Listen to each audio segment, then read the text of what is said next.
How do you add complex numbers? In the last video, you learned about what a complex number was and what an imaginary number was.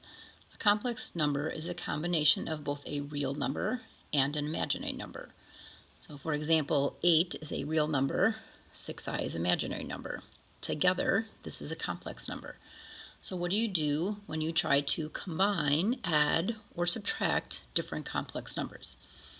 You want to think of it like terms. So for example, previously we've done things, you can combine x's with other x's. 2x plus another x would give you 3x. You can combine, y with y. 4y plus 2y is 6y. So you want to think of it the same way. You want to combine the real numbers that you see in your complex number, and then you combine the imaginary numbers. So, for example, in number 1, we have 7 minus 2i plus negative 3i, or negative 3 plus I. So, the real numbers, we have a 7 and we have a negative 3. So, we're going to take 7 plus negative 3, which would give us 4. Then we go ahead and we take a look at the imaginary numbers. So, we have a negative 2i plus an I. So, negative 2i plus one more I would give me a negative 1i. All right, and that would be your answer. You have a new complex number.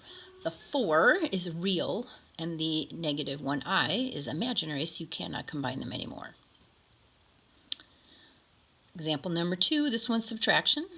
Again, same thing. You're going to subtract the real parts. You will subtract the imaginary parts. The one thing you have to watch when you're doing subtraction is that everything here needs to be subtracted, so you have to think of distributing that negative sign. Okay? So, if we start with the reals, we have 1 minus 3. 1 minus 3 would be negative 2. If we look at the imaginary parts, we have this is a 5i and it's positive, so 5i minus a negative 2i. So 5 minus a minus 2 would give us a positive 7i. And again, the 2 is real, 7i is imaginary, cannot combine them anymore. Example number 3.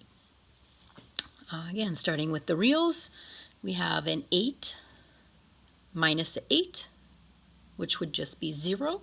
You could write that if you like. Then we have a 6i, again this is positive, a positive 6i minus a negative 6i.